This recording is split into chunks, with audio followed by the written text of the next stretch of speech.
So hello friends, இன்றைக்கி நம்ம பார்க்க போகிற topic natural calamity and disaster management. Okay, first டிசாஸ்டர்னால் என்ன அப்படிங்கிறத பார்க்கலாம். இப்போ திடீர்னு ஏதோ ஒரு பேரழிவு நடக்குது, ப்ராப்பர்ட்டி டேமேஜ் ஆகுது, மேபி பூகம்பம் வருது, இல்லைனா சுனாமி வருது, இதனால் ப்ராப்பர்ட்டி டேமேஜ் ஆகுது, பில்டிங் இடிஞ்சு விழுது, அதனால் நிறைய பேர் சாகிறாங்க.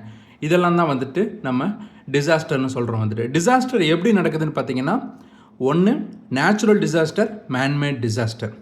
நேச்சுரல் டிசாஸ்டர்னு பார்த்தீங்கன்னா நேச்சுரல் ப்ராசஸ்னால, உதாரணத்துக்கு வல்கானிக் எரப்ஷன், எரிமலையிலேருந்து சில பேர் சாகுறாங்க, அதுக்கப்புறம் எர்த்குவேக்லேருந்து வருது, சுனாமி, இந்தமாரிலாம் நடக்கிறதெல்லாம் பார்த்தீங்கன்னா நேச்சுரல் டிசாஸ்டர்.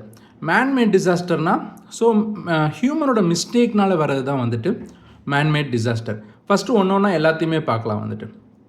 நெக்ஸ்ட் ஃபஸ்ட்டு ஒன்று பார்த்தீங்கன்னா எர்த்குவேக். இப்போ சடனாக ஷேக் ஆகுது பூமி. நீங்கள் எர்த்குவேக்லாம் இப்போ தெரிஞ்சிருப்பீங்க.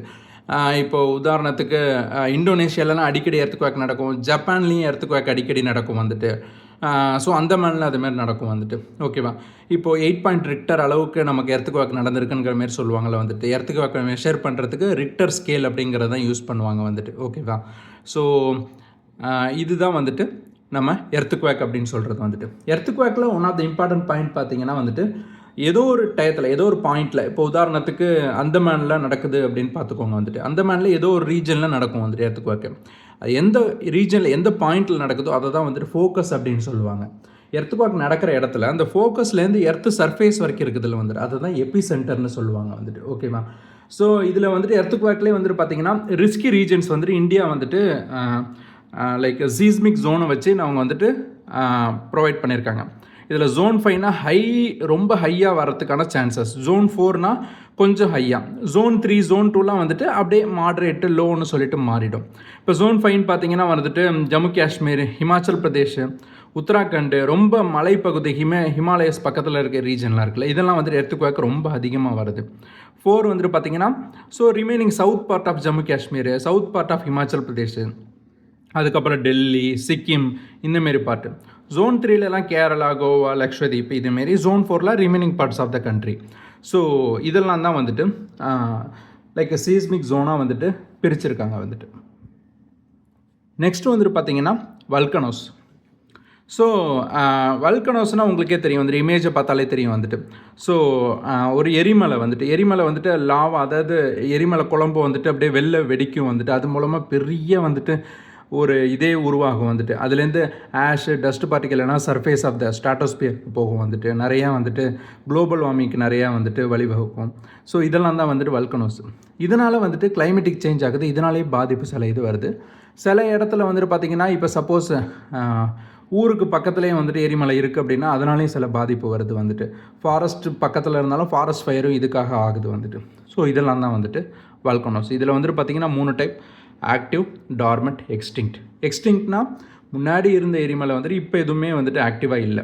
ஸோ இதில் எதுவும் பெருசாக வல்கானிக் எரப்ஷன் எதுவும் நடக்கிறதில்ல. டார்மெண்ட்னா அப்பப்போ நடக்கிறது, ஆக்டிவ்னா அடிக்கடி நடந்துகிட்டே இருக்கிறது. ஸோ இந்தியாவில் ஆக்டிவ் வல்கனோன்னு பார்த்தீங்கன்னா பேரன் ஐலாண்டு, அந்தமான் நிக்கோபாரில் இருக்குது. ஸோ இது எப்பொழுதுமே ஆக்டிவ் வல்கனோ. Next tsunami. சுனாமினா லார்ஜ் வேவ். எப்படின்னா அண்டர் வாட்டரில் கடலுக்கு அடியில் எர்த்குவேக் நடந்தாலோ இல்லை ஏதாவது வல்கானிக் எரப்ஷன் அண்டரில் நடந்தாலோ ஆட்டோமேட்டிக்காக ஒரு பெரிய வேவே ஜென்ரேட் ஆகி கிட்டத்தட்ட லேண்ட் ரீஜனுக்கு நிறையா டிஸ்ட்ரக்ஷன் பண்ணும். இதுதான் சுனாமி.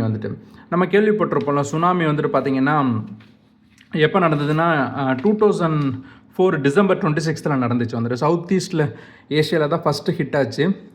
இந்தோனேஷியன் ஐலாண்ட் சுமத்ராவில் தான் ஹிட் ஆச்சு. ஃபஸ்ட்டு 9.1 ரிக்டர் ஸ்கேல் அளவுக்கு கடலுக்கு அடியில் ஒரு பெரிய நிலநடுக்கம் வந்துச்சு. அதுக்கப்புறம் ஃபாலோட் பை சுனாமி ஹிட் ஆச்சு. இந்தியாவிலேயும் ஹிட் ஆச்சு அதே டயத்தில். கிட்டத்தட்ட 10,000 பேர் அந்த டயத்தில் இருந்தாங்க 2004 எண்டில். ஸோ தமிழ்நாட்டில் மட்டும் 1700 பேர். மோஸ்ட்டாக அஃபெக்ட் ஆனது நாகப்பட்டினம், இந்த கடலூர், இந்தமாரி ஏரியாவில் நிறைய அஃபெக்ட் ஆனாங்க. Next cyclone. சைக்ளோன்னா இங்கே பார்த்தீங்கன்னா உங்களுக்கே தெரியுதுல்ல, ரொட்டேட்டிங் ஸ்டாம் ஒரு லோ ப்ரெஷர் ஏரியா க்ரியேட் ஆகும், அதை சுற்றி வந்துட்டு ஹை ப்ரெஷர் ஏரியா இருக்கும் வந்துட்டு. ஓகேவா? ஸோ ஓஷனில் வந்துட்டு க்ரியேட் ஆகிறது வந்துட்டு இப்போ வந்துட்டு பார்த்திங்கன்னா நார்தன் ஹெமிஸ்பியரில் வந்துட்டு என்னென்னா அப்படியே ஆன்டி கிளாக் வைஸில் சுற்றும், சதர்ன் ஹெமிஸ்பியரில் கிளாக் வைஸில் உங்களுக்கு சுற்றும் வந்துட்டு. இதுதான் சைக்ளோன். இப்போ சைக்ளோன்னால என்ன ஆகும் வந்துட்டு, நிறைய மழை பெய்யும், இதனால் வந்துட்டு நிறையா வந்துட்டு கரண்ட்டு கட் நடக்கும். மேபி எலக்ட்ரிசிட்டினால் வந்துட்டு கரண்ட் அந்த நேரத்தில் ஆன் ஆகியிருந்தாலும் யாராவது அந்த டயத்தில் திடீர்னு வந்துட்டு மழை தண்ணியில் கரண்ட்டு பட்டாலும் அங்கே இருக்கிறவங்க உயிருக்கு ஆபத்து. அதே சமயத்தில் வந்துட்டு ஃப்ளட்டு வரும். நிறையா மழை பெஞ்சால் டேமில் நிறையா தண்ணி நொம்பி வழிஞ்சுது அப்படின்னா என்ன ஆகும் வந்துட்டு, ஆட்டோமேட்டிக்காக ஊருக்குள்ளே தண்ணி வந்தாலும் வந்துட்டு வெள்ளம் வரும் வந்துட்டு. ஸோ இதெல்லாம் தான் வந்துட்டு சைக்ளோன். ட்ராபிக்கல் சைக்ளோன் பார்த்திங்கன்னா வந்துட்டு ஹரிக்கேன்னா வந்துட்டு வானத்துலேருந்து வந்துட்டு கீழே வரைக்கும் வந்துட்டு பார்த்திங்கன்னா சர்ஃபேஸ்லேருந்து கீழே வரைக்கும் சுற்றிக்கிட்டே இருக்கும் வந்துட்டு, அப்படியே மூவ் ஆகிட்டே இருக்கும் வந்துட்டு. இது நமக்கு கிடையாது, அட்லாண்டிக் அந்த சைடில் தான் இருக்கும் வந்துட்டு, அமெரிக்கா அந்த சைடில் தான் வந்துட்டு இந்த ஹரிக்கேன் டைஃபூன்ஸ் எல்லாம் இருக்கும். நம்ம இந்தியாவை பொறுத்த வரைக்கும் சைக்ளோன் சூறாவளி அப்படின்பாங்க வந்துட்டு. Next flood. இப்போ ஓவர்ஃப்ளோ ஆஃப் வாட்டர், ஹெவி ரெயின்னால் வந்துட்டு என்ன ஆகும்னா டேம்லேருந்து தண்ணி ஓவர்ஃப்ளோ ஆகும் வந்துட்டு. அதே சமயத்தில் வந்துட்டு பக்கத்தில் ரிவரு அதேமாரி இருந்தாலும் ஓவர்ஃப்ளோ ஆகும்போது என்ன ஆகும்னா ஆட்டோமேட்டிக்காக ஊருக்குள்ளேயும் தண்ணி வந்துடும். அதே சமயத்தில் வீட்டுக்குள்ளேயும் தண்ணி வந்துருச்சுன்னா வந்துட்டு ஹெவி டேமேஜ் வரும், எலக்ட்ரிசிட்டினாலேயும் ப்ராப்ளம் வரும் வந்துட்டு. ஸோ இதுவும் வந்துட்டு flood.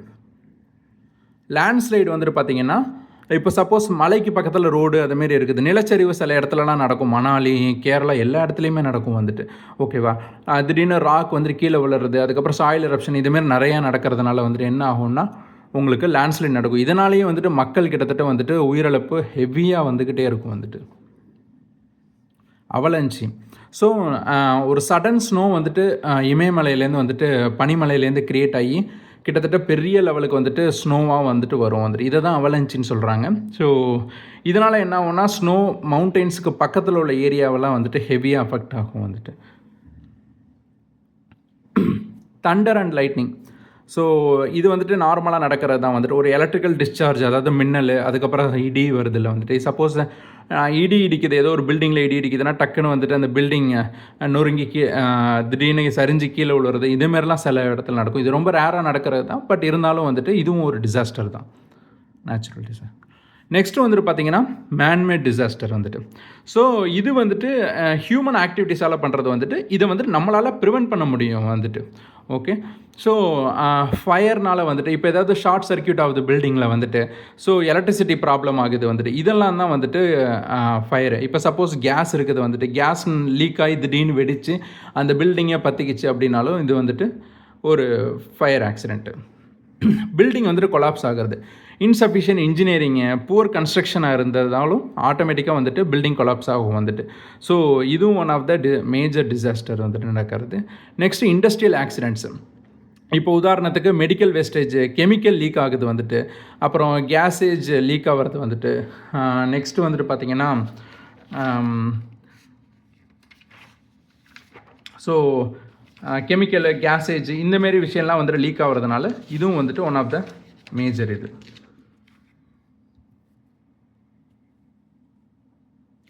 Next terrorism. Intentional violation ஆக்ட்னால வந்துட்டு இதுவும் ஒரு டிஸ்ட்ரக்ஷனாக இருக்குது வந்துட்டு. நெக்ஸ்ட்டு ஸ்டாம்பேடு.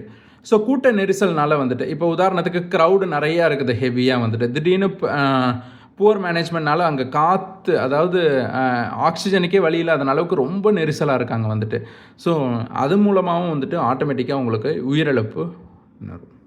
ஏர் பொல்யூஷன் வந்துட்டு. So one of the primary pollutants பார்த்தீங்கன்னா ஆக்சைட்ஸ் ஆஃப் நைட்ரஜன், கார்பன், அதுக்கப்புறம் வந்துட்டு சல்ஃபர், இதுமாரிலாம் இருக்குதில்ல வந்துட்டு. இப்போ வெஹிக்கிள் மூலமாக வந்துட்டு எமிட் ஆகுதில்ல கேஸஸ், அதேமாரி இண்டஸ்ட்ரியல் வேஸ்டேஜ் எரிக்கும் போது வந்துட்டு ஆக்சைட்ஸ் ஆஃப் நைட்ரஜன்லாம் வந்துட்டு வருதில்ல, இதெல்லாம் வந்துட்டு சுற்றுச்சூழலை பாதிக்குது. இது மூலமாகவும் ஏர் பொல்யூஷன், இது மூலமாகவும் நிறைய ஹெல்த் இஷ்யூஸ் மக்களுக்கு நிறையா வருது வந்துட்டு. இது ஸ்லோ டெத் பாய்சனிங் மாரி வந்துட்டு பரவிட்டுருக்கு. நெக்ஸ்ட்டு வந்துட்டு பார்த்திங்கன்னா டிசாஸ்டர் ரிஸ்க் ரிடக்ஷன் வந்துட்டு. ஸோ டேமேஜை வந்துட்டு ரெடியூஸ் பண்ணுறதுக்காக இந்தியன் கவர்மெண்ட்டாக வந்துட்டு நிறையா ஆர்கனைசேஷன் வந்துட்டு ஆரம்பித்தாங்க. ஃபஸ்ட்டு ஒன்று வந்துட்டு பார்த்திங்கன்னா DST, department of science and technology வந்துட்டு. ஸோ நெக்ஸ்ட்டு வந்துட்டு பார்த்தீங்கன்னா டிஓஎஸ்னா department of space, next CSIR laboratories. இவங்க வந்துட்டு என்ன பண்ணாங்கன்னா ஃபஸ்ட் தயாரிச்சது என்னென்னா, இப்போ சப்போஸ் சடனாக சுனாமி வரப்போகுது அப்படின்னா ஏர்லி வார்னிங் சிஸ்டம் வந்துட்டு சுனாமி வரப்போகுது, இல்லை வந்துட்டு சடன் ஸ்டார்ம் சர்ஜ், அதாவது கடல் சீற்றம் வரப்போகுதுன்னா ஆட்டோமேட்டிக்காக எல்லா கடலோர பகுதி எல்லாத்துக்குமே வந்துட்டு இன்டிமேஷன் கொடுத்துருவாங்க. அது மூலமாக வந்துட்டு ரெட் ஃப்ளாகோ இல்லை ஆரஞ்சு ஃப்ளாகோ வந்துட்டு ஸ்டேட் மூலமாக வந்துட்டு நமக்கு டைரெக்டாக சொல்லிடுவாங்க வந்துட்டு. இதுதான் அதோட கான்செப்ட். Next disaster management. இப்போது சப்போஸ் ஏதாவது ஒரு டிசாஸ்டர் பெருசாக பேரழிவு நடக்குது அப்படின்னா வந்துட்டு அது எப்படி ப்ரிவெண்ட் பண்ணலாம், அது எப்படி வந்துட்டு நமக்கு எதிர்கொள்ளலாம் வந்துட்டு. இப்போ சப்போஸ் சுனாமி வருது, இது பெரிய சைக்ளோன் வந்ததுன்னா நம்மளால் தடுக்க முடியாது வந்துட்டு, பட் அதை எதிர்கொள்ளுவோம் வந்துட்டு. நிறைய உயிரிழப்பு இல்லாமல் வந்துட்டு தடுக்கிறது. அதேமாரி வந்துட்டு இன்கேஸ் நிறையா வந்துட்டு பேரழிவு வந்ததுன்னா அதை எப்படி ரெஸ்பாண்ட் பண்ணுறது, இன்கேஸ் ஒன்ஸ் அந்த சைக்ளோன் முடிஞ்சதுக்கப்புறம் வந்துட்டு அதுலேருந்து எப்படி சீக்கிரமாக நம்ம ரெக்கவர் ஆகிறது, இதேமாரிலாம் வந்துட்டு உள்ளது தான் வந்துட்டு டிசாஸ்டர் மேனேஜ்மெண்ட் பாலிசி. ஃபஸ்ட்டு வந்துட்டு பார்த்திங்கன்னா NDMA, national disaster management authority. இது டேரெக்டாக வந்துட்டு மினிஸ்ட்ரி ஆஃப் ஹோம் அஃபேர்ஸ், அதாவது உள்துறை அமைச்சகத்துக்கு கீழே வருது வந்துட்டு. ஸோ இது எப்போ எஸ்டாப்ளிஷ் பண்ணாங்கன்னா வந்துட்டு 23 டிசம்பர் 2005 தான் வந்துட்டு எஸ்டாப்ளிஷ் பண்ணாங்க. ஸோ இதுதான் பாலிசி மேக்கிங் பாடி வந்துட்டு.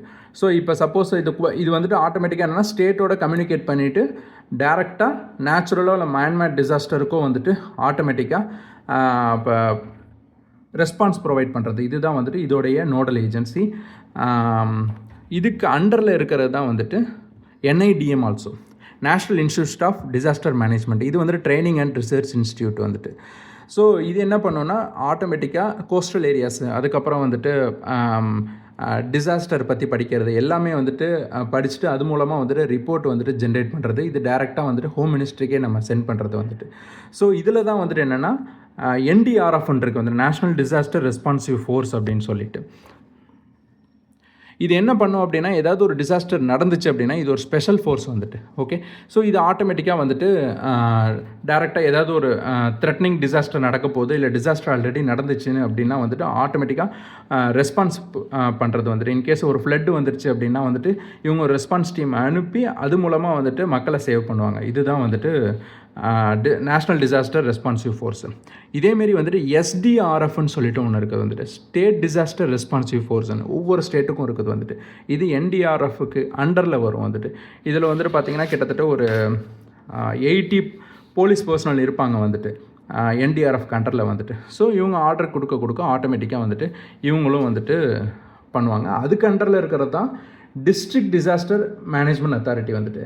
இவங்க வந்துட்டு என்னென்னா ஸ்டேட் டிசாஸ்டர் மேனேஜ்மெண்ட் அத்தாரிட்டிக்கு அண்டரில் இருப்பாங்க வந்துட்டு.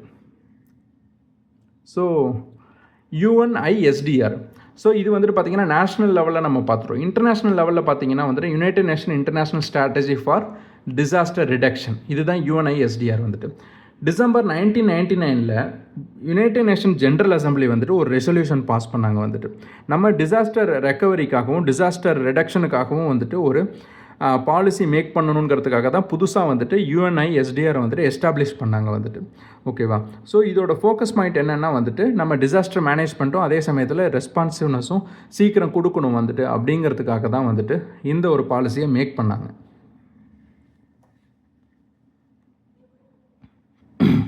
இதில் 2 ஃப்ரேம் ஒர்க் வந்துட்டு பார்த்திங்கன்னா ஹயோகோ அப்படிங்கிறது வந்துட்டு பார்த்திங்கன்னா 2005 168 கண்ட்ரிஸ் கேதர் பண்ணி கோபி ஜப்பான் ரீஜனில் வந்துட்டு சிட்டிங் டேபிளில் உட்காந்துட்டு அப்போ வந்துட்டு இந்த ஹயோகோ ஃப்ரேம் ஒர்க்கை வந்துட்டு க்ரியேட் பண்ணாங்க.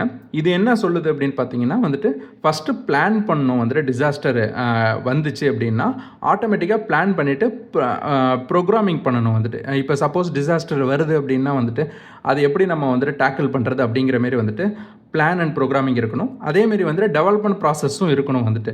இப்போ டிசாஸ்டர் நடந்ததுன்னா அது எப்படி வந்துட்டு சீக்கிரம் ரெக்கவர் ஆகிறது, அது எப்படி நம்மளால் முடிஞ்ச அளவுக்கு ப்ரிவென்ட் பண்ணுறதுங்கிறது. அதேமாரி இன்னொரு ஃபேமஸ் ஃப்ரேம் ஒர்க் பார்த்தீங்க அப்படின்னா செண்டாய் ஃப்ரேம் ஒர்க் வந்துட்டு. இது எப்போ வந்துட்டு பண்ணாங்க அப்படின்னு பார்த்தீங்கன்னா வந்துட்டு 3rd யுனைடெட் நேஷன் வேர்ல்டு கான்ஃபரன்ஸில் தான் வந்துட்டு கொண்டுட்டு வந்தாங்க 2015 வந்துட்டு. ஸோ இதுக்கு வந்துட்டு பார்த்திங்கன்னா 7 கோல்ஸ் இருக்குது வந்துட்டு. ஓகேவா, இது வந்துட்டு பார்த்திங்கன்னா 2015 to 13 15 இயர் ரீஜனுக்குள்ளே வந்துட்டு ஒரு பெரிய ஃப்ரேம் ஒர்க்காக கொண்டுட்டு வந்தது. ஃபஸ்ட்டு என்னென்னா குளோபல் டிசாஸ்டர் மோர்டாலிட்டி ரேட், அதாவது என்னென்னா மக்கள் சாவறாங்கல்ல டிசாஸ்டர் மேனேஜ்மெண்ட்னால, இதை தடுக்கிறது தான் இவங்களோட எய்ம். 30க்குள்ளே வந்துட்டு ரொம்ப சீக்கிரம் தடுக்கணும். அதேமாரி வந்துட்டு பார்த்திங்கன்னா நம்பர் ஆஃப் இண்டிவிஜுவல்ஸு பொதுமக்கள் சாவது இருக்கக்கூடாது. அதேமாரி வந்துட்டு பார்த்திங்கன்னா எக்கனாமிக் கிளாஸஸ், டைரக்ட் எக்கனாமிக் கிளாஸஸ்லாம் பெருசாக இருக்கக்கூடாது. பில்டிங்கு, இன்ஃப்ராஸ்ட்ரக்சர்லாம் டேமேஜ் ஆகக்கூடாது வந்துட்டு.